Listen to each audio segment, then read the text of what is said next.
Bueno, vamos a empezar. Dejo la puerta abierta para no morir en el intento. Bueno, yo lo primero que voy a aprovechar en esta presentación es un poco hacer un resumen de qué vamos a ver en el curso, pero sobre todo pues vengo a hablar de mi libro. Y mi libro es aquí la plataforma de fabricación aditiva del CSIC, ¿no? que hacemos y tratar de daros una visión general de lo que es la fabricación aditiva como la vemos ahora y luego pues ver cómo podemos nosotros aportar algo dentro de este mundo de la fabricación aditiva. En principio esta presentación los dos que coordinamos la plataforma, que es Iñaki García, que se acaba de ir, y yo, evidentemente, como no puede ser de otra manera, por aquí, hay mucha gente involucrada dentro de este trabajo que voy a presentar y son los distintos miembros de la plataforma, muchos de ellos del CSIC, de empresas potentes que han visto en la fabricación aditiva una vía de negocio desde distintas digamos, aplicaciones y, por supuesto, también a la organización central del CSIC, porque gracias a ellos, en concreto a través de Victoria Moreno, fue la persona que nos facilitó la manera de organizarnos y de ver cómo podemos coordinar todo lo que se hace en el CSIC que pueda estar relacionado con fabricación aditiva, ¿no? Sí, a ver. Si os fijáis, hará como de unos 15 años para esta parte, no hacen más que salir noticias tanto en cualquier medio, en medios divulgativos, en medios de informes de consultoras sobre la aplicación, los futuribles posibles de la fabricación aditiva, investigación, o sea, publicaciones científicas. La fabricación aditiva parece que surge hace, pues eso, 15 años. La fabricación aditiva, todos sabéis, que lleva en práctica desde los años 80 por esos años 90. Entonces, la casualidad de que ocurra toda esta información hace relativamente poco tiempo viene también relacionada con la finalización de las patentes que estaban cubriendo de alguna manera la posibilidad de que una máquina relativamente o una tecnología relativamente sencilla y directa pues pueda ser empezada a utilizar por todo el mundo. Entonces eso es lo que por eso estamos todos aquí, porque pensamos que es una tecnología que nos puede llevar, digamos, a muchos sitios. Pero para empezar desde el principio, pues a mí, los que estáis aquí probablemente sabéis de esto más que yo. Yo lo único que quiero es poner una serie de conceptos que serán los que nosotros luego vamos a utilizar o queremos analizar, digamos, más en detalle a lo largo de este curso. Por empezar, bueno, ¿qué es la fabricación aditiva? ¿Qué es lo que nos va a permitir hacer? Todo parte a partir de un archivo digital, un archivo 3D, en el cual nosotros pues, podemos utilizar para fabricar capa a capa, construir una pieza que será la pieza que finalmente nosotros tengamos fabricado, ¿vale? Eso lo tenemos relativamente claro. ¿Y qué vamos a hacer? ¿Qué ventajas va a tener esta manera de fabricar con respecto a la fabricación convencional? Pues también lo sabemos todos. Nos vamos a limitar o a eliminar parte de las restricciones de diseño asociadas a las tecnologías tradicionales de desbaste, de mecanización, de lo que es la fabricación sustractiva, ¿no? Y todos vemos las ventajas que tiene este tipo de fabricación y vemos un poco el flujo o digamos la cadena de valor de una pieza fabricada por fabricación aditiva, en el que bueno, pues empezamos con un archivo 3D, lo convertimos en un archivo STL, después analizamos si es fabricable o no, si no es fabricable rediseñamos, si es fabricable pues lo imprimimos, si fuera necesario pues, postprocesamos la pieza fabricada y ya tenemos nuestra pieza final. Hasta ahí yo creo que estamos todos de acuerdo. También ya tenemos una norma que muchas veces, si no lo tenemos en una norma, parece que no existe, las distintas maneras o tecnologías de fabricación que vamos a encontrar. O a través de extrusión del material, pues un filamento extruido a través de un orificio, el FDM, que podemos utilizar tanto con materiales poliméricos como con metales, fotopolimerización, también por fusión por cama de polvos, donde que es la tecnología, digamos, donde más aplicamos desde el punto de vista de los metales. Me vais a perdonar, pero yo vengo del mundo del metal y siempre tiendo a venir a llevarme el terreno pues hacia el metal. Yo entiendo que por aquel sector de allí que estoy viendo materiales poliméricos me van a silbar, pero luego les escucharemos a ellos, ¿no? Pero bueno, tenemos distintos tipos por inyección es otra tecnología que ahora mismo tiene mucho arraigo porque se puede utilizar como multimaterial, polímero, metal, cerámico, como es la inyección por aglutinante o el binder jetting, que conoceremos todos. Y bueno, básicamente todas estas son las tecnologías disponibles que, puestos en este diagrama, pues ya tenemos estratificados con las distintas aplicaciones para los distintos materiales y para las distintas empresas, digamos, que están detrás de la fabricación de las máquinas y las distintas, facilitar las distintas tecnologías. Esto sería un árbol digamos, que tenemos ahora disponible para fabricación aditiva y fijaros la panoplia de distintas tecnologías que tenemos, ¿no? Pero lo primero que tenemos que analizar es que la fabricación aditiva no nos va a valer para todo. Es decir, nosotros tenemos una serie de limitaciones que tenemos que tener en cuenta. Yo en esta transparencia lo que quiero recalcar es que este análisis que se publicó hace unos años en un informe de Roland Berger, de una consultora, se cogieron una serie de objetos y entonces se hizo el análisis de decir, pero bueno, ¿cuánto me cuesta a mí fabricar este objeto con fabricación aditiva y cuánto me cuesta fabricarlo con una fabricación convencional? Entonces tenéis tres ejemplos, tenéis un álave de turbina, claro, en la tele no se refleja, bueno, un álave de turbina, tenéis un ventilador de un ordenador, y luego pues tenéis un engranaje convencional. Si os fijáis, el coste de fabricar un álave de turbina por fabricación aditiva, que son las columnas naranjas, o por fabricación convencional, que es la gris, pues veis que entre el coste de fabricarlo y el postproceso necesario para fabricar la pieza final, pues sí que nos sale rentable, incluso a día de hoy, fabricar este tipo de productos con esta tecnología, mientras que los otros, pues el coste es 8 veces más caro hacerlo por fabricación aditiva o 45 veces más caro hacerlo por fabricación aditiva. Luego, ya la primera idea es que son para piezas, digamos, con un alto valor añadido, donde esta tecnología nos puede dar juego. Lo quiero ilustrar aquí de una forma todavía más gráfica, es decir, aquí esto que proviene es un ejemplo de un estudio de arquitectura donde diseñan esta pieza, no es que se le busque una funcionalidad a la pieza, sino un cierto valor artístico. Entonces, si lo utilizamos simplemente pues, soldaduras por cordón, tendremos la pieza de la izquierda. Si lo hacemos por fabricación aditiva, nos queda una pieza mucho más bonita y mucho más chula que la pieza original. Pero, claro, esto lo tenemos que analizar con la perspectiva de decir, pero ¿cuánto me cuesta? Entonces, siempre vamos a encontrar un punto en el cual el coste de la pieza hecho por fabricación aditiva, que es independiente de la complejidad que vayamos a tener en la pieza, siempre encontraremos, digamos, un cierto grado de complejidad a partir del cual la fabricación aditiva será rentable con respecto a la fabricación convencional.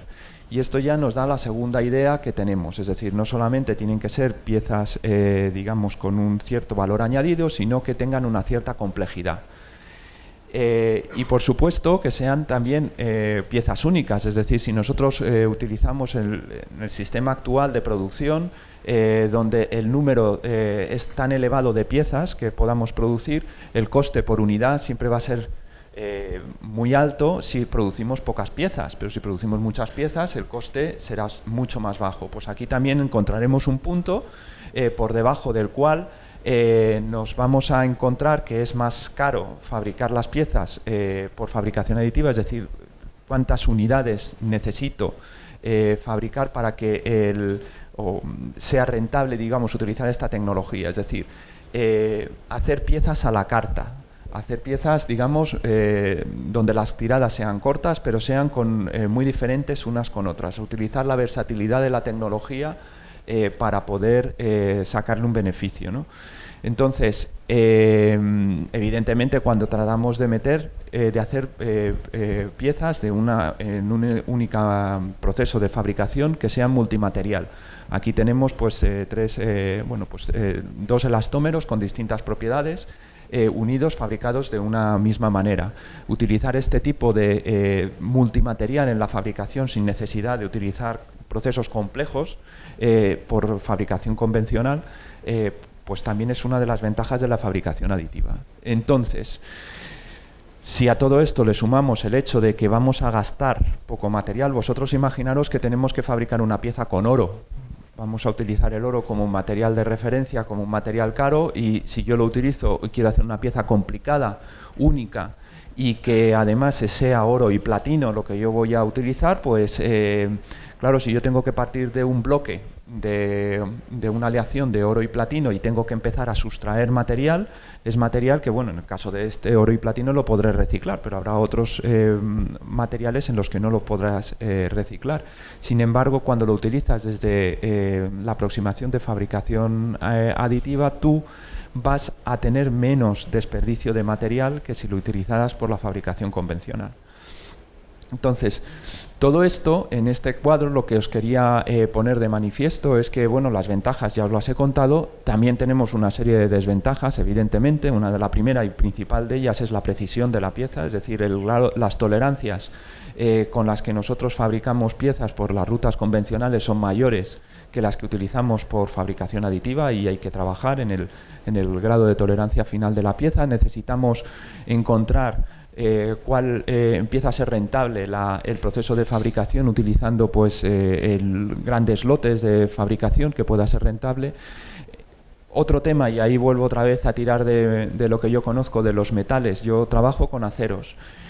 Ahora mismo puede haber 1800, en torno a 1800 tipos de aceros distintos. Para fabricación aditiva no llegarán ni a 20. Entonces, tenemos ahí digamos, hay un gran recorrido todavía para conseguir parametrizar estos materiales para utilizarlos en fabricación aditiva. Si existen 1800 tipos de aceros en el mercado es porque tendrán una determinada utilidad. No puedo hacer con 20 lo mismo que estaba haciendo con 1800. Entonces hay que trabajar también desde el punto de vista de los materiales. Eso es de lo que más nos interesa a nosotros, desde el punto de vista de científico de materiales, ¿no? Es nuestra manera de atacar esta tecnología, y por supuesto es una tecnología relativamente nueva, con lo que todos los procesos de certificación y de calidad, de control de calidad en el proceso, pues hay que desarrollarlos y trabajar sobre ellos.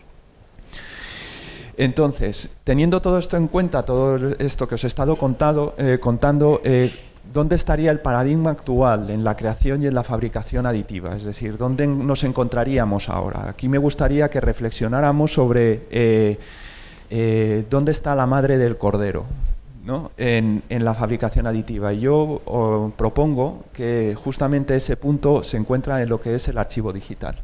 El archivo digital es esencial para poder fabricar algo. Entonces, lo primero es que en muy pocos años las herramientas de diseño han crecido una barbaridad, ya teniendo la fabricación aditiva como objetivo.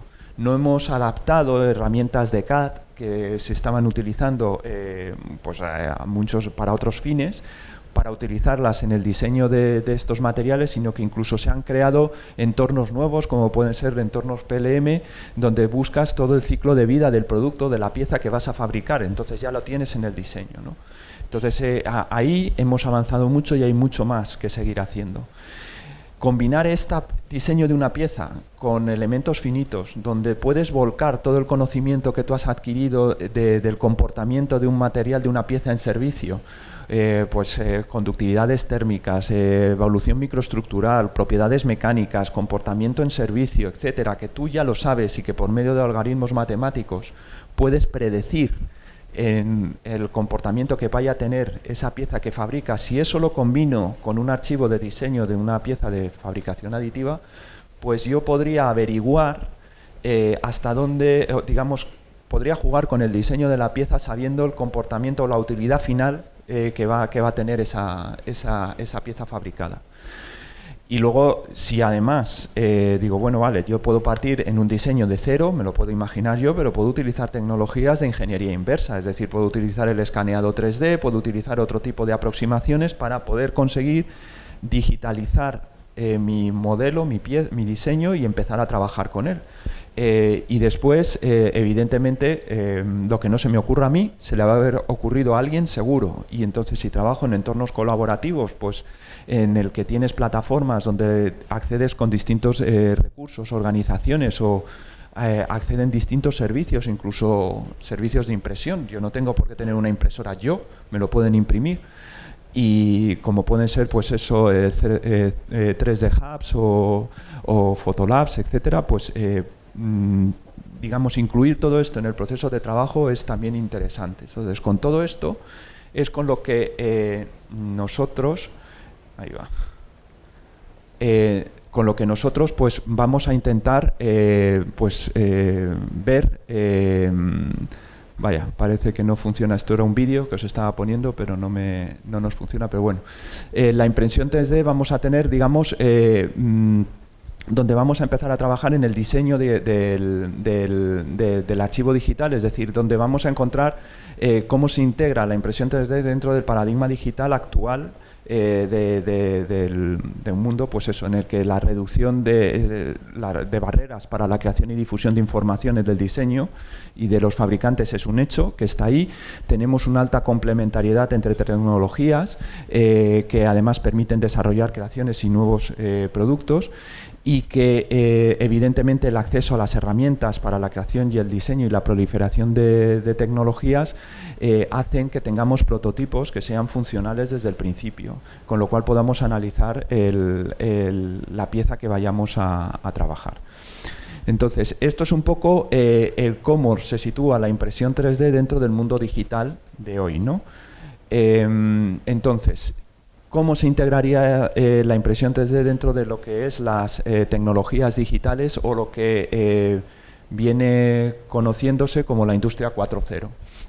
La industria 4.0 viene porque lo consideramos como la cuarta revolución industrial. La primera revolución industrial sería la máquina a vapor, la segunda la cadena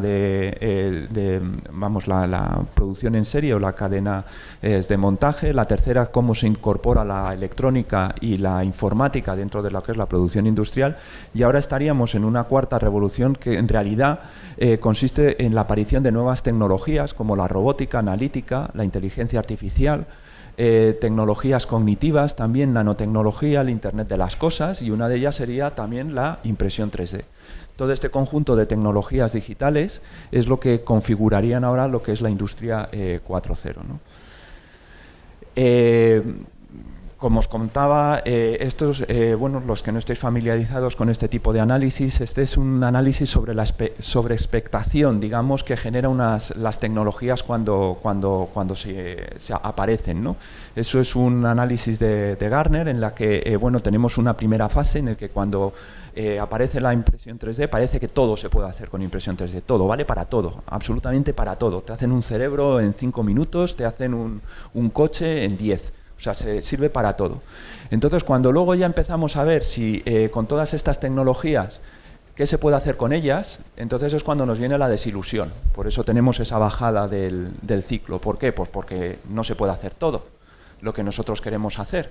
Entonces empieza a haber ya mucha gente que se empieza a decir, bueno, pues no es oro todo lo que parece. Entonces esto en realidad no está la tecnología preparada para incorporarla dentro del mundo moderno. Y ahí es donde empieza el caldo de cultivo interesante, que es esta pequeña subida que vais viendo al final del ciclo, en donde ya con todo el conocimiento que hemos ido adquiriendo se van desarrollando tecnologías y ya realmente se está analizando cómo puedo fabricar cosas con esas tecnologías que realmente se incluyan dentro de un proceso de fabricación o una cadena de valor, ¿no?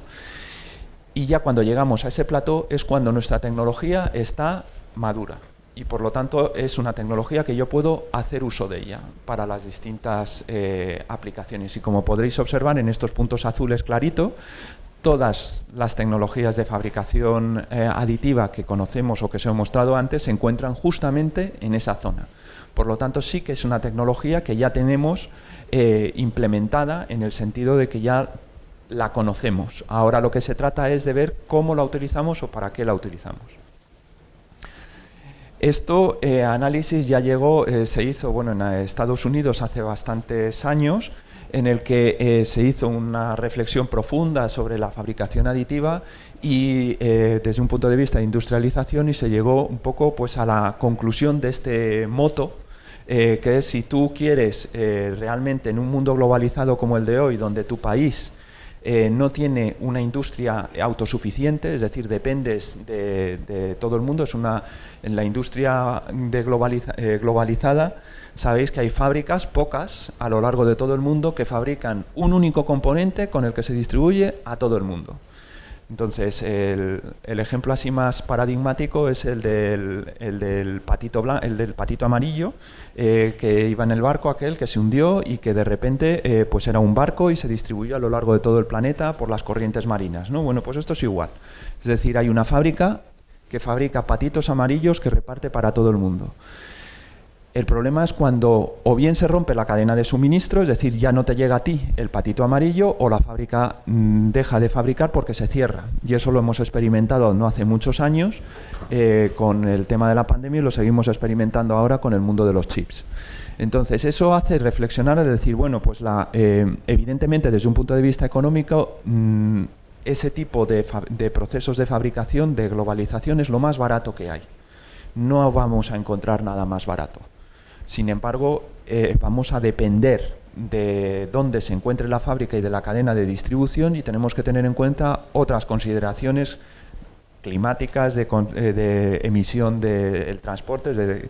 Un patito amarillo puede valer 5 céntimos, pero llevarlo desde China a Chile pues puede valer varios decenas de euros solamente en emisiones de CO2. Entonces, me interesa que cada país pueda poder fabricar, digamos, sus patitos amarillos en su país, con lo cual entonces es un cambio de paradigma de proceso, digamos, que implica más cosas que el propio proceso de económico. Y ahí es donde en el análisis en Estados Unidos vinieron a decir, si yo quiero volver a recuperar la competitividad local, tengo que utilizar la fabricación aditiva como vehículo para conseguir esa competitividad local. Volvemos a enlazar en este punto también con la idea que nosotros decíamos. Ya sabemos claramente para qué nos sirve la fabricación aditiva, es decir, piezas únicas, gran diversidad de versatilidad en la fabricación, alto valor añadido, etcétera. Son una serie de cosas que tienes que tener en cuenta cuando hablas de la competitividad local. Este análisis lo enmarco también en donde nos vamos a encontrar en las ventas, digamos, de equipos o de tecnologías relacionadas con la fabricación aditiva en el mundo. Es decir, actualmente la mitad de las ventas que se hacen en relaciones con fabricación aditiva son servicios que nos da esta tecnología. Pero también tenemos una parte muy importante de equipamiento, ¿no? El 30%. Y es justamente en esta parte de equipamiento, si nos fijamos en la gráfica de la derecha, donde la mayoría de las máquinas que se venden es en Estados Unidos, ¿no? Entonces Estados Unidos nos lleva, digamos, bueno, varios cuerpos, nos sacan la carrera varios cuerpos de distancia si juntamos a todos los países europeos, digamos, de la parte y consideramos a la Unión Europea como una unidad única, ¿no? Como una entidad única. Sin embargo, hay un sector y ahí es donde yo me lo llevo otra vez a mi terreno, que es justamente la fabricación aditiva de metales, donde, bueno, estos datos, y ahí me pido disculpas, son datos antiguos, porque es una proyección que se hace desde el año 16 al 22, es decir, basándose en los datos conocidos en el 2016. Si nosotros analizáramos a día de hoy y contrastáramos estos datos, os puedo decir que el grado de expectación o digamos el crecimiento que tiene la fabricación aditiva de metales es incluso superior a lo que se esperaba de un crecimiento de en torno al 28,3%. Entonces, tiene un interés. Y el asunto es que la Unión Europea, si nos lo montamos bien, podríamos liderar a nivel mundial justamente el crecimiento en este sector. Son muchas las empresas que se encuentran distribuidas a lo largo de Europa que o bien están fabricando materiales metálicos específicos o están adaptando tecnologías específicas para la fabricación en metales y que nos permitirían pues, trabajar de una forma conjunta y liderar, digamos, este mercado, ¿no? Aquí os quería poner, bueno, pues las aplicaciones para los que se están utilizando piezas de fabricación aditiva. Básicamente en el mundo, bueno, pues, se pueden ver se utilizan desde procesos de fabricación directa, utillajes para distintos laboratorios, de distintas industrias, también para laboratorios de farmacéuticos o laboratorios médicos y por sectores, pues recalcar, pues sobre todo, mirar que aquí los quesitos están bastante uniformemente distribuidos, es decir, no hay un sector predominante en el que se pueda aplicar esta tecnología, lo que nos está dando ya una idea de la versatilidad que tiene esta tecnología. Tenéis ejemplos ya en la calle, pues por ejemplo aquí en Alcobendas, en Madrid, pues hay un puente impreso en cemento con tecnologías de fabricación aditiva, la que es la vía impresión, que luego analizaremos por la tarde como un mundo inmenso que se abre con esta tecnología, pero también lo podemos ver aplicando en el mundo de la cocina, la alimentación, mundo bueno, en el sector del automóvil para distintos componentes, es decir, es muy versátil. Pero también lo utilizamos en ciencia y ahí es donde yo quería recalcar que no solamente la tecnología se tiene que, digamos, reducir a lo que es la parte de hacer una pieza, digamos que bueno, puede ser su objetivo fundamental, pero también la parte de educación y de formación o conocimiento científico tiene su aplicación con estas tecnologías. Aquí os ponía un ejemplo donde, bueno, pues en un acero inoxidable 316 se utiliza el láser de una máquina de SLM para dibujar la Gioconda. Bueno, eso no es muy difícil, tú escaneas la Gioconda de Da Vinci y le dices al láser exactamente dónde quieres que pinche, que funda el material y que luego solidifique, ¿no? Con unas determinadas velocidades. El asunto es que cuando yo me voy a hacer un análisis de electrones retrodispersados, que nos va a dar lo que conocemos en el mundillo como la microtextura del material, es decir, la orientación cristalina de las celdas unidades de la estructura cristalina del acero, pues aquellas zonas en las que he incidido con el láser se han solidificado de tal manera que la orientación cristalográfica de esas zonas tiene una orientación 100 que este tipo de equipos identifica con el color rojo. Y ahí es donde podéis ver la imagen roja correspondería a la zona en la que bueno, pues, hemos creado una textura 100 en nuestro material. Esto, que no deja de ser una gracieta, digamos, lo que sí que nos pone de manifiesto es que yo con esta tecnología puedo modificar con una gran precisión las propiedades cristalinas del material. Entonces yo puedo no solamente utilizar para fundir y fabricar una cosa, sino si yo quiero funcionalizar la superficie de un material porque me interese que refleje la luz de unas determinadas longitudes de onda, porque me interese que absorba la radiación de una determinada longitud de onda o que libere unas determinadas electrones a modo de transistor o de procesador, lo puedo hacer modificándolo con un láser. Entonces, este tipo también es interesante tener esto en cuenta cuando, por las distintas aplicaciones que se puedan tener en cuenta, ¿no? Algo mucho más pedestre en el sentido de aplicación de una pieza fabricada con multimaterial viene de la aplicación de binder jetting, por ejemplo, para fabricar los primeros materiales compuestos de carburo de titanio y de un acero. Entonces, no solamente es hacer esto, que bueno, eso se puede hacer por otras tecnologías de fabricación y que pueden incluso ser hasta más fáciles que la fabricación aditiva, sino que es que esto me evita, en mi pieza, tenerle que dar un tratamiento de endurecimiento al material. Porque yo puedo modificar, en función de los parámetros de proceso, puedo modificar las propiedades resultantes en la pieza, en las distintas zonas de la pieza. Es decir, si tú te fijas en un engranaje, el engranaje lo que no quieres es que se desgaste en los dientes del engranaje, pero a ti te interesa que el centro del engranaje sea más dúctil, sea menos duro, pero que no sé, porque cuanto más duro sea un material, más frágil va a ser y se me va a romper. Entonces me interesa que sea más dúctil, pero que sin embargo el borde sea más duro. Eso lo conseguimos fácilmente dándole un tratamiento superficial a la pieza que fabricamos por métodos convencionales. Pero es que la que estoy fabricando aquí ya tiene esa propiedad. Luego me estoy ahorrando un tratamiento o dos posteriores en la fabricación de la pieza. Bueno, con esto os quería poner de manifiesto un poco, bueno, pues todas las aplicaciones que tenemos con la fabricación aditiva, hasta incluso los avances científicos, pero ahora me gustaría poner encima de la mesa algo que espero que podamos discutir a lo largo del curso también, que es la propiedad industrial intelectual.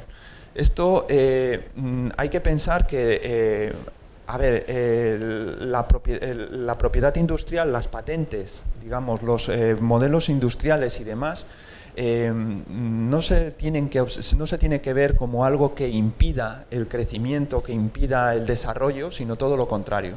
Es decir, está muy bien la colaboración y la socialización de un resultado, pero hay que reconocer a la gente el esfuerzo que conlleva el hacer las cosas que hacen. Entonces, proteger ahora mismo en el tema de un archivo 3D la propiedad de quién ha hecho ese archivo 3D, cuando ese archivo pasa por un número ingente de personas, porque tú generas un archivo, alguien lo modifica para mejorarlo, lo vuelven a volcar en la misma plataforma donde se encuentra ese archivo, alguien luego lo utiliza, lo fabrica la pieza con ese archivo, después la postprocesa, etcétera. Es decir, desde un archivo inicial implica un elevadísimo número de personas y nos interesa saber cuál es en esa cadena de valor de la pieza fabricada el número de procesos que han tenido lugar, la trazabilidad que ha seguido desde ese archivo digital a la pieza fabricada y cuál es la, digamos, responsabilidad o la propiedad, digamos, intelectual de cada uno de los actores que han participado en todo el proceso de fabricación, ¿no? Esto es una cosa que tenemos que analizar entre todos, porque ahora mismo yo creo que digamos, va más rápido la tecnología que este tipo de reconocimiento, y eso puede suponer un freno al desarrollo tecnológico, porque no se invierte dinero en aquello que sabes que te van a copiar todos en 5 minutos, ni tampoco esfuerzo intelectual en algo que sabes que no te va a dar de comer. Si queremos hablar de esta tecnología en algo con una aplicación industrial, ¿de acuerdo? Entonces yo aquí me he permitido el lujo de copiar justamente la idea de estos dos investigadores, de David Santos y de Ana García, de la Fundación Idonial, en el cual han hecho en un informe COTEX que os mostraba anteriormente de propiedad intelectual de los archivos digitales, han modificado la cadena de valor que yo os ponía al inicio del flujo de trabajo de una pieza digital, dándole más peso, digamos, a lo que es el archivo digital, no el archivo 3D, porque tú puedes generar tu propio archivo 3D, pero también lo puedes adquirir del mercado, digamos, de archivos digitales, lo puedes comprar. Pero es que además también puedes escanear en 3D un objeto que ya de por sí tiene un valor y una propiedad, lo puedes escanear y generar tu propio archivo 3D. Entonces, depende de la fuente donde hayas obtenido este archivo 3D, luego lo que tienes que analizar es qué voy a hacer con este archivo 3D. Es decir, ¿Cómo lo voy a distribuir? Sí, eso sí, lo distribuyo. ¿Dónde lo voy a volver a volcar? Al mercado 3D para venderlo.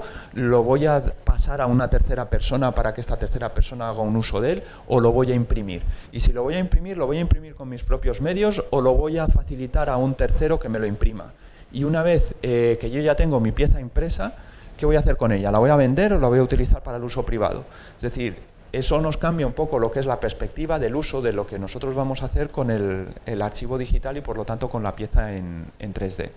Entonces, es necesario, digamos, que analicemos, pues bueno, primero que definamos de una forma concreta la naturaleza de los archivos 3D, ¿no?, que vamos a utilizar en la fabricación o que vamos a aplicar en estas tecnologías. Y luego, evidentemente, tener una trazabilidad total de ese archivo 3D hasta que se fabrique la pieza, y luego ver cómo cada actor o agente involucrado en la cadena de valor de la fabricación de una pieza, cuál ha sido su aportación y su uso, y que por lo tanto le podamos reconocer los derechos que pueda tener sobre la fabricación de la pieza, ¿no?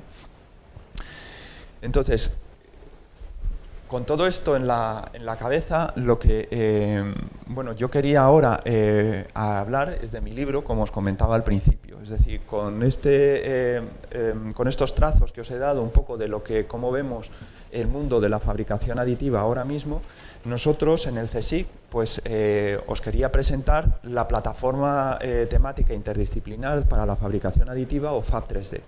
Ahí tenéis una web donde es de acceso libre, podéis acceder a ella, y en la que, bueno, aparte de contaros quiénes somos, que eso os lo voy a contar yo ahora, pues podéis ver todos los proyectos que se están realizando ahora mismo y cómo analizaremos bueno, pues la aplicación o las implicaciones que puedan tener los distintos actores en esta plataforma. En realidad, el objetivo de esta plataforma es, digamos, hacer de nexo de unión o colaboración necesaria entre los científicos, las empresas y sobre todo la sociedad, como volcar a la sociedad la implantación efectiva de tecnologías de fabricación aditiva, ¿no?, dentro de la industria 4.0. Ahora mismo somos 22 grupos de investigación del CSIC los que estamos involucrados en la plataforma, de distintos institutos, como os comentaba mi jefe, el vicepresidente de Ciencia y Tecnología del CSIC, en la inauguración, en la que vamos desde el sector del metal, como puede ser el CENIM, pero luego también sobre todo materiales poliméricos, del Instituto del ICTP, donde hay distintos grupos de investigación, materiales cerámicos, el Instituto de Ciencia de Materiales de Aragón. También tenemos incluso el laboratorio virtual del Museo de Ciencias Naturales, donde tienen una panoplia de elementos para el escaneado 3D o la digitalización, vamos, la ingeniería inversa envidiable, y con la que están aplicándolo sobre todo pues para temas habéis visto, pues para la reproducción de los restos, digamos, ¿cómo se llama?, antropológicos de la Fundación Atapuerca y demás, donde se va haciendo el escaneado de los huesos, de las cuevas y demás, para luego hacer modelos de reconstrucción a escala y poder analizarlos en laboratorio. Y luego pues también tenemos grupos del Instituto de Catálisis y Petroleoquímica, también del CSIC. Tenemos empresas que van desde el sector metal, es decir, aplicadores o generadores de materiales para fabricación aditiva, como puede ser ArcelorMittal o Acerinox o Sidenor. Tenemos empresas fabricantes de equipos integradas en la plataforma, como Renisó. También tenemos empresas que vienen de generar materiales fungibles que utilizamos en aplicaciones en impresión 3D, como 3R o Colfit.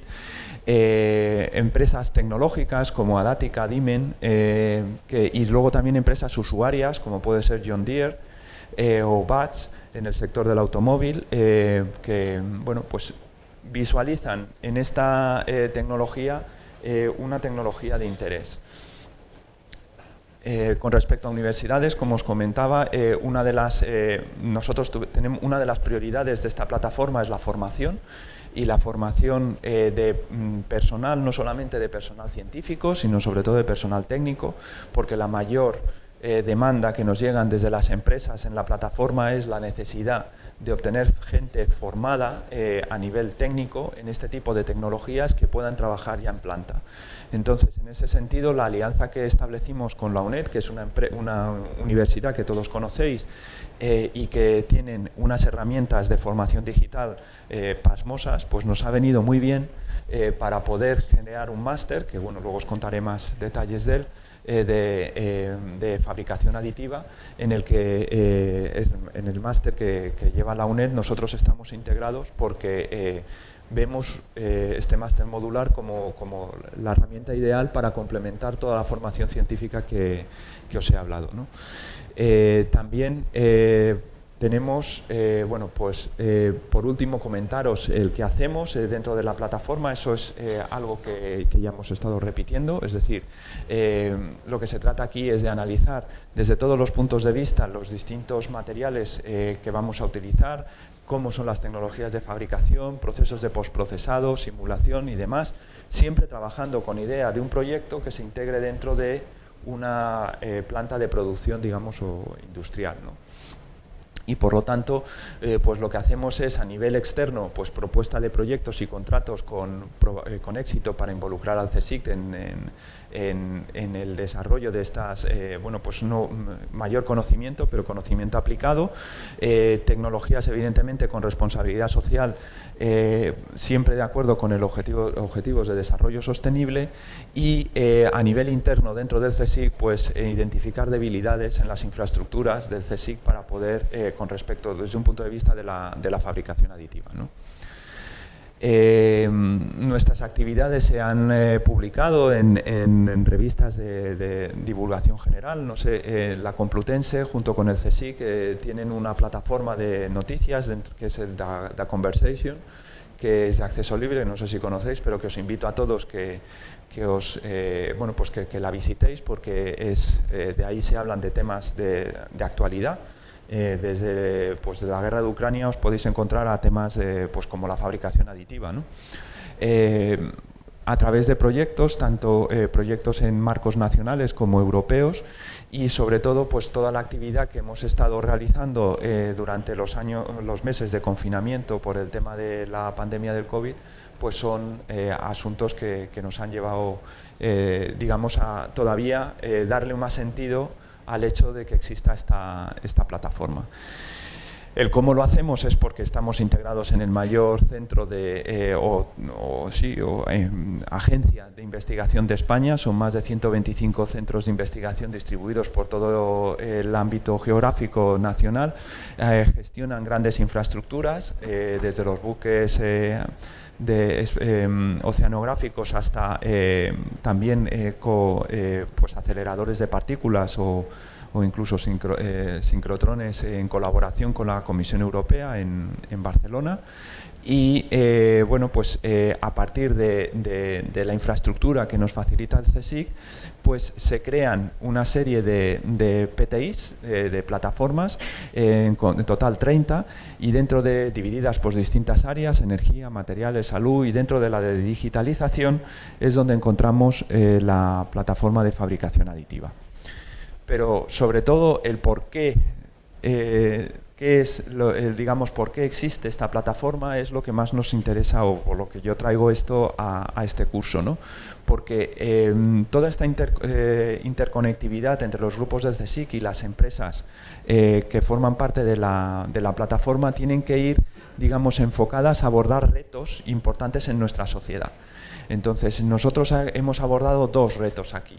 Uno de ellos es tratar de utilizar la fabricación aditiva como vehículo de reindustrialización de la España vaciada.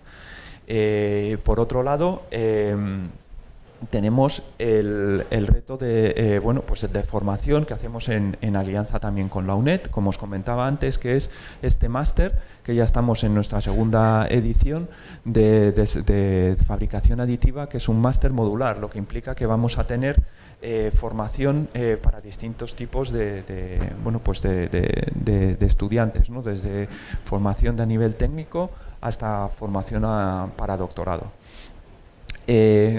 Este proyecto que os contaba de la fabricación, que se analizará el viernes más en detalle, porque tendremos la jornada completa para ver este tipo de análisis, es un proyecto que se hace en alianza con todas las empresas, la UNED también, la Universidad de Castilla-La Mancha, como universidades y Fab 3D, con el hecho de hacer un análisis de si tenemos en España un problema serio de despoblamiento de determinadas zonas, si la fabricación aditiva podría servir, digamos, bien para fijar población, sino también para darle un valor añadido a todas estas zonas que se han desindustrializado.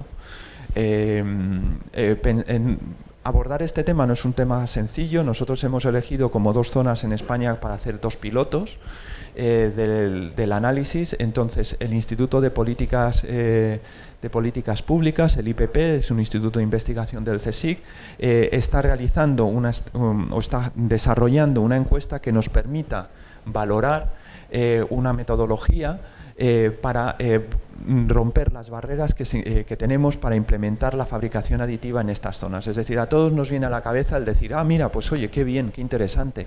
Claro, dice, son zonas donde hay muy poca gente, donde realmente pues lo que tenemos es pues un agricultor que tiene su tractor, que viven en un pueblo de 5 habitantes, y entonces pues este señor usa el tractor pues para ararse su tierra, pero claro, cuando se le estropea el tractor, pues ningún problema.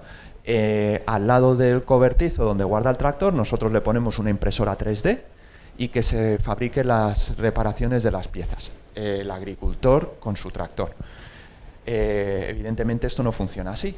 Entonces lo primero que tendremos que ver es qué necesidad tiene este señor que coge el teléfono móvil, porque aunque estemos en la España vaciada, todo el mundo tiene teléfono móvil, llama al fabricante, que puede ser John Deere, y John Deere le desplaza al cobertizo donde tiene el tractor un señor con una serie de piezas de repuesto, porque se conoce perfectamente su tractor, y le repara el tractor y no necesita una impresora 3D para repararse el tractor.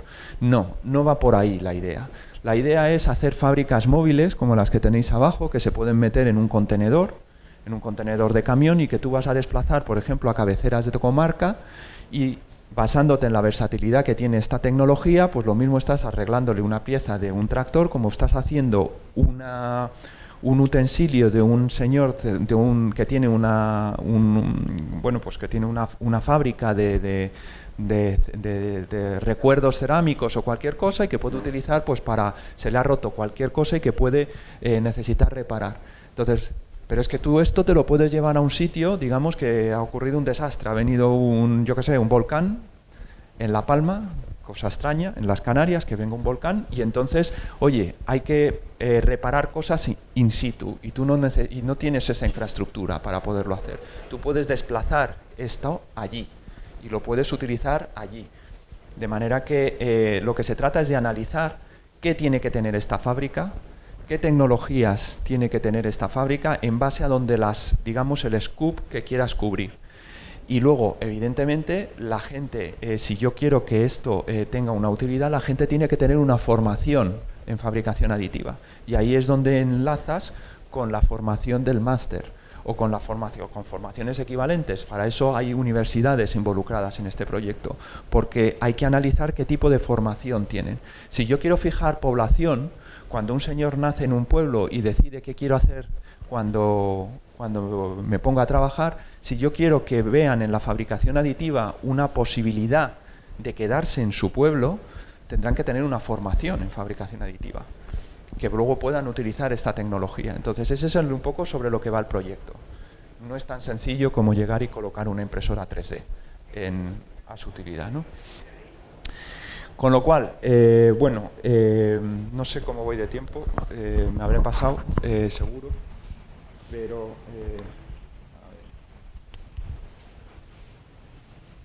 bueno, me he pasado por 10 minutos, tampoco me he pasado por mucho. Aquí ya lo que yo quería concluir es la impresión 3D, eso, que es un avance que tiene que ser tenido en cuenta, evidentemente, y que se enmarca dentro de una corriente de muchas otras tecnologías digitales, que no es la única, y que también parte de su fuerza es en la versatilidad, es cómo va a enlazar con ese otro tipo de tecnologías del mundo digital. Luego, evidentemente, tenemos que tomar medidas activas por parte de las agentes que correspondan para garantizar la autoría o el uso legítimo de la información digital que vamos a generar en los archivos digitales si queremos que esta tecnología sea, pues eso, despegue, ¿no? Y luego, evidentemente, ya mirando desde el punto de vista más desde el CSIC, pues la fabricación aditiva es un cambio profundo en la sociedad y el CSIC tiene que estar ahí, y para que esté ahí es por lo que está la plataforma de fabricación, la plataforma Fab 3D, y que vamos a trabajar desde esta plataforma para resolver las incertidumbres en el impacto de la industria que pueda tener en la industria, pero sobre todo en la sociedad, las necesidades o demandas que plantea la sociedad y cómo esta tecnología puede dar una respuesta a ellas. Y por último, pues establecer sinergias para que se puedan, digamos, resolver limitaciones tecnológicas que pueden ir desde el material hasta el desarrollo de equipos. Y con esto termino mi presentación. Muchas gracias por escuchar.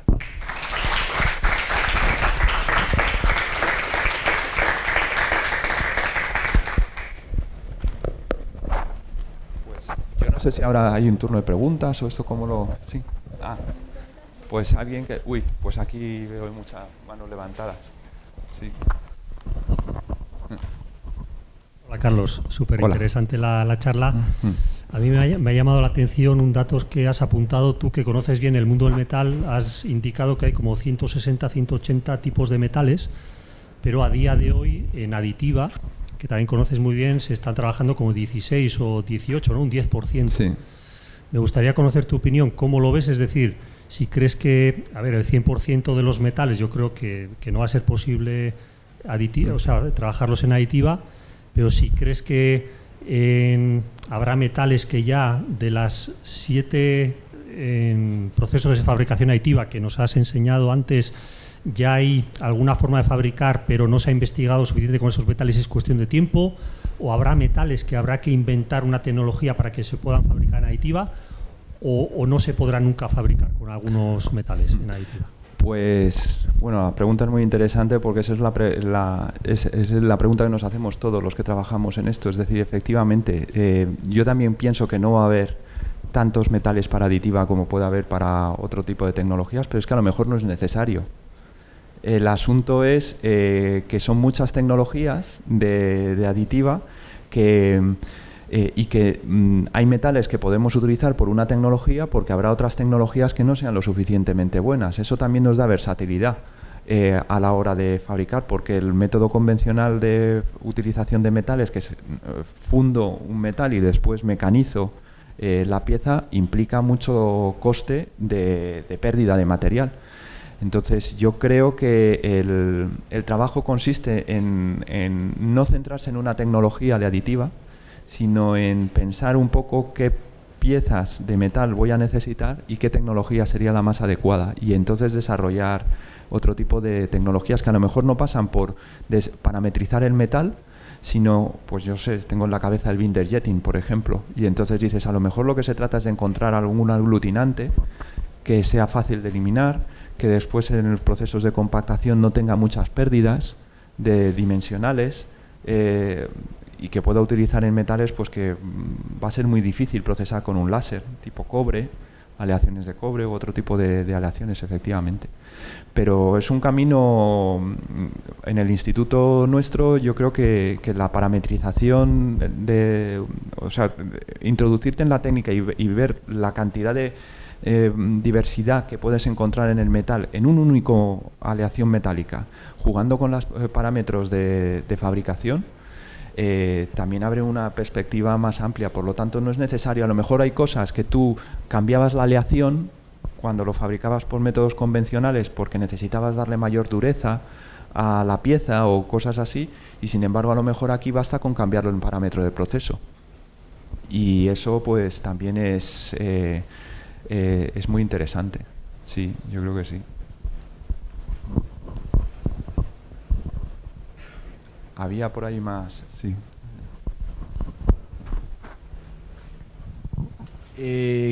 Gracias por el panorama amplio que nos has presentado. Y yo tenía una duda presentaste unos gráficos sobre el coste de la tecnología, que usualmente es así. Fabricar una pieza siempre te va a dar igual, la cantidad de material que uses, la energía y demás.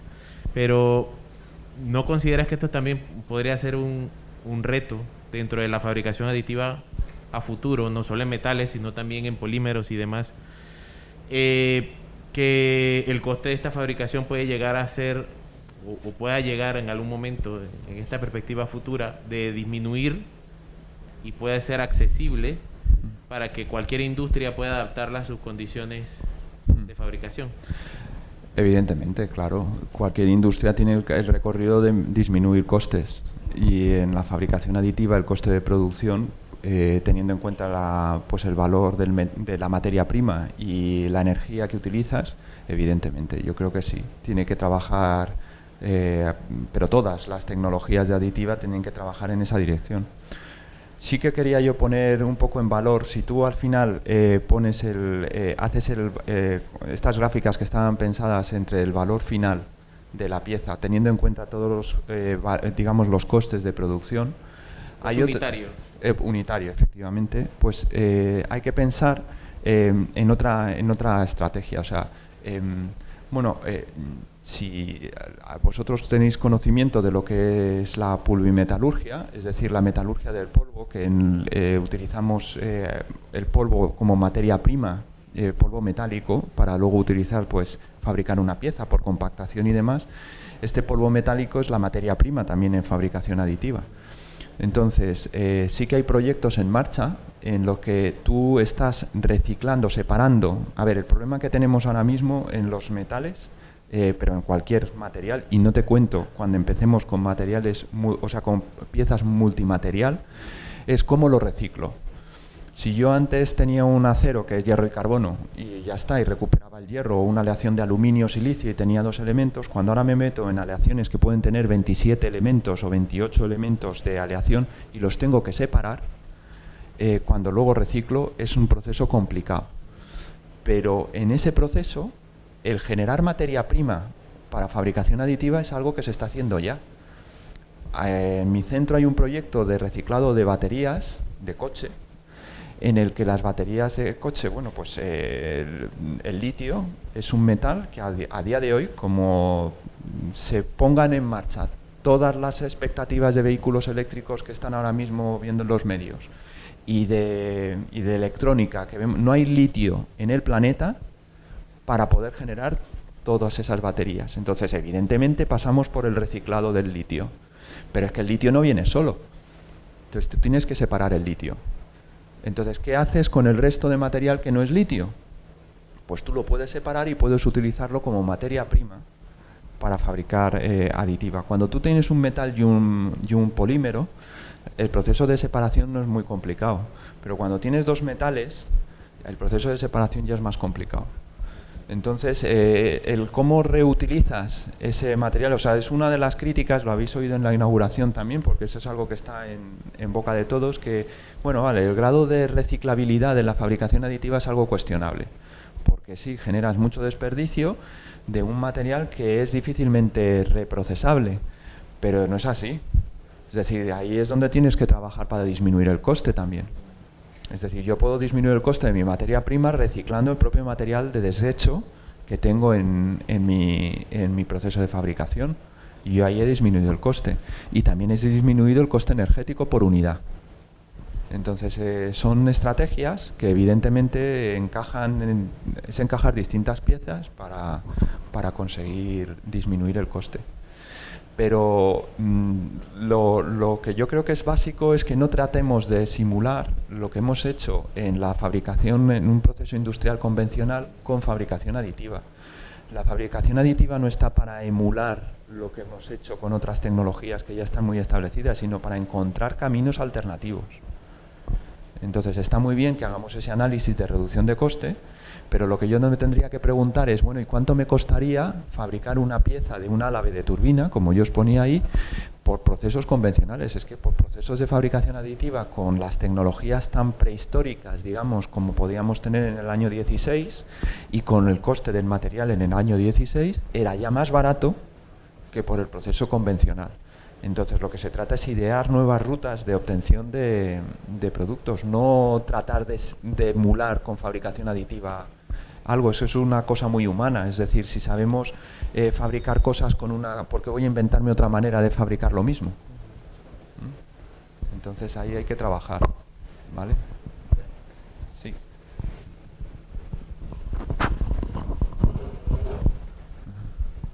Hola, gracias. Muy interesante la presentación.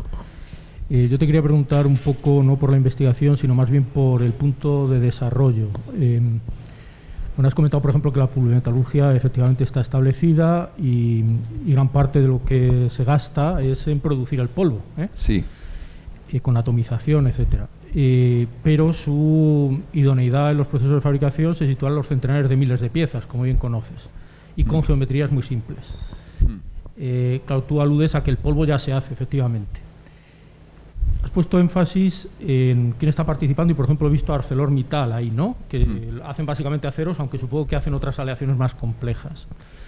Mi pregunta es en relación a los planes actuales, los oficiales, porque hablabas de que la tecnología ya está ahí en esa meseta, en el plató, pero yo tengo dudas acerca de si realmente se hace el análisis completo del ciclo de vida, es decir, todo lo que cuesta obtener la materia prima, esas máquinas que requieren muchísimo mantenimiento, que requieren vacío, que requieren láser, que requieren un montón de cosas, y que luego, efectivamente, tú ponías el énfasis en la parte final. Luego hay que reciclar. Es verdad que si tú haces herramientas sinterizadas hoy en día, pues tienen también la complejidad, digamos, de los elementos del cobalto y otra serie de cosas, ¿no?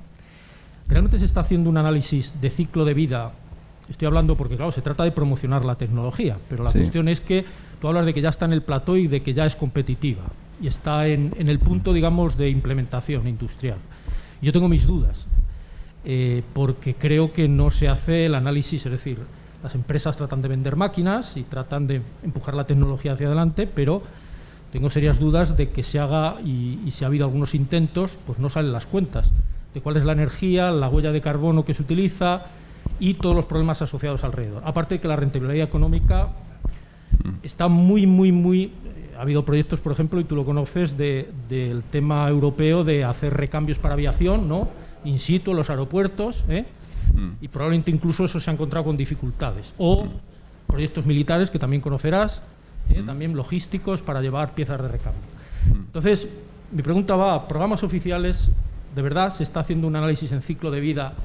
Y estoy hablando del desarrollo, no de la investigación. Gracias. Pues, a ver, yo creo que con respecto al ciclo de vida, cada uno hace la guerra por su cuenta. Es decir, en concreto, por coger la mención de ArcelorMittal, que es quizá a lo mejor lo que más conozco yo. Claro, ArcelorMittal desarrolló o implementó esta tecnología por un interés egoísta. Es decir, él necesitaba un mantenimiento de unos equipos del que no existe ya mantenimiento y tenía que seguir funcionando, máquinas de forja, industriales y demás. Y entonces tuvieron que desarrollar qué aleaciones utilizaba yo y cómo las fabricaba para reponer mis piezas de las máquinas. Entonces, ¿cuál es el coste para ArcelorMittal de esta tecnología en comparación con tener que sustituir una máquina de esas dimensiones de forja? Pues evidentemente le salen las cuentas. Ahora, si hacemos el análisis a nivel global, pues vuelvo a lo mismo. Es decir, es que no creo que el análisis sea correcto si tratamos de emular procesos de fabricación convencional, porque entonces no salen las cuentas, claro. Pero el problema de esto es que yo no tengo que tratar de utilizar esta tecnología de la misma manera que estoy utilizando la otra, ni tampoco creo que esta tecnología venga a sustituir a la otra, sino que es una tecnología que me abre otras posibilidades. Entonces, en el ciclo de vida, entendiendo el ciclo de vida de reciclabilidad del material o coste energético, pues vuelvo también a lo mismo. Es decir, cuando yo fabrico un acero o fabricas una aleación metálica, en donde tú, en el momento del diseño, en base a la utilidad que le vas a dar a esa pieza que has fabricado, has diseñado una aleación en donde tú has estado metiendo una serie de elementos minerales caros, como puede ser un cobalto, como puede ser ese tipo de cosas. Evidentemente eso tiene un coste en materia prima que va a repercutir en las piezas. Si yo quiero hacer competitivas las piezas, tengo que hacer muchas piezas. Si yo encima de eso digo, no, es que lo voy a hacer por fabricación aditiva, que tiene un coste energético por pieza mucho más elevado, pues no me saldrán nunca las cuentas. Ahora, si yo tengo que hacer esa pieza porque es la única pieza que me sirve para reparar un equipo que tenga un coste mayor, pues entonces sí que me saldrá el ciclo de vida. El problema es proyectos, en el tema de huella de carbono, donde sí que hay proyectos europeos en marcha con este tipo de tecnologías, yo creo que en el concreto, la utilización de metales, que la tecnología que yo conozco más establecida es la del sinterizado por láser, en estas máquinas industriales no salen las cuentas de consumo energético, no salen las cuentas, pero no salen las cuentas porque yo creo que el análisis tampoco es adecuado. Es decir, porque si yo hago el análisis ciego, no me salen las cuentas. El problema es, yo no puedo vender esta tecnología como competitiva. Lo que tengo que vender es... Otro ejemplo que me viene a la cabeza es que, con ejemplo creo que soy más gráfico. El ITER. El reactor de fusión que se está construyendo en Francia tiene unos determinados componentes que son los TBMs, que son una especie de ladrillos con los que ponemos en la primera pared del material y que por dentro tienen una geometría muy complicada porque tienen o bien que pasar una serie de refrigerantes o bien tienen que pasar el tritio o deuterio para que reciban la radiación neutrónica y puedas generar un combustible nuclear extra, ¿no? Entonces, son geometrías muy complejas que se están haciendo ahora mismo por soldaduras de forma aditiva. Es decir, estoy generando cada uno de esos bloques, estoy soldando de forma por capas, como lo que estamos hablando aquí, pero no lo estoy haciendo con tecnologías de fabricación aditiva. No las estoy haciendo por esas tecnologías porque no tengo la certificación por parte, claro, yo voy a meter eso en un reactor nuclear, necesitas una certificación. Eso está costando muchísimo más que si yo lo hiciera por fabricación aditiva, en coste energético. Entonces, el ciclo de vida de ahí, de esa pieza en concreto, para esa aplicación en concreto, yo creo que saldría más económico por fabricación aditiva. No se está utilizando porque no se puede certificar. Entonces, yo creo que el análisis ciego en general no es adecuado. Yo creo que el análisis nos tenemos que centrar en la utilidad de la pieza que vayamos a hacer. Y sobre todo, lo que decía antes, es decir, ¿qué alternativa encuentro al proceso de fabricación convencional? Hacer un engranaje ahora mismo por fabricación aditiva es absurdo, yo creo. Otra cosa distinta es el ejemplo que nosotros comentábamos que le puede resultar interesante, y es el hecho de que cuando yo fabrico algo por manera convencional necesito una serie de utillajes que no están incluidos en el cálculo de ciclo de vida de la pieza para poderlo utilizar. Y necesito una serie de infraestructura adicional alrededor para poder fabricar esas piezas en un taller. Y otra cosa es que tú tengas un archivo digital, un repositorio de archivos digitales en un ordenador, que tú te desplaces a la zona donde tienes que fabricar esa pieza en concreto y la imprimas y la fabriques en el lugar. Claro, si yo hago el ciclo de vida de la pieza fabricada en comparación con la pieza fabricada por los métodos convencionales, no me salen las cuentas, pero es que yo tengo que tener en cuenta en ese ciclo de vida, pienso, para poderlo hacer comparable, toda la infraestructura que conlleva de utillajes que yo necesito para poder fabricar esa pieza. Entonces, si yo hago el análisis así, podría ser distinto los resultados, pero sigo insistiendo en que para hacer el cálculo energético ciego, la fabricación aditiva no es competitiva. Pero si hacemos el ciclo más amplio, digamos, de análisis, yo creo que podría ser para determinadas aplicaciones. Y ahí es un poco el foro de discusión, ¿no?, que es en lo que tenemos que hacer. Yo pienso que yo reivindico que ya no es una tecnología que esté en desarrollo que tengamos que analizar, sino es una tecnología que ya tenemos establecida, que es la que es, para lo bueno y para lo malo, y que ahora lo que se trata es de encontrar su nicho en donde encontremos, pues bueno, todas esas premisas en las que podamos analizar. pero no para sustituir a lo mejor todo lo que nosotros pensábamos. Yo creo que es lo que sería interesante hacer. Pero vamos. Pues. Yo quería hacer una pregunta desde mi ignorancia del tema.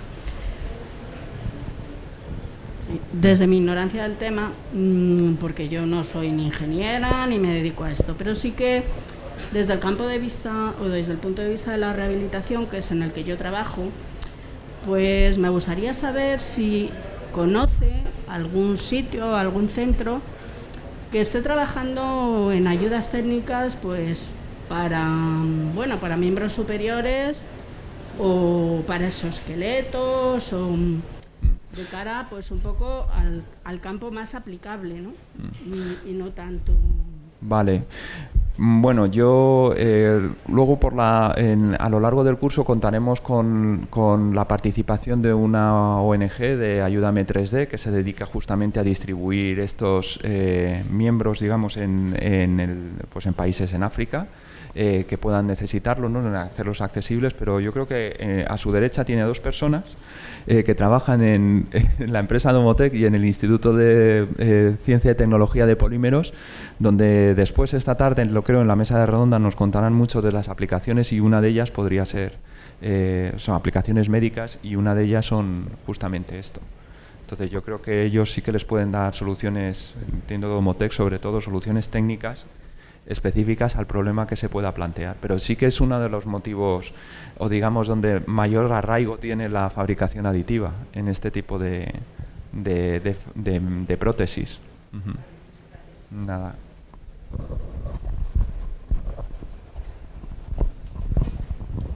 Bueno, pues si ya no hay más preguntas, muchas gracias a todos por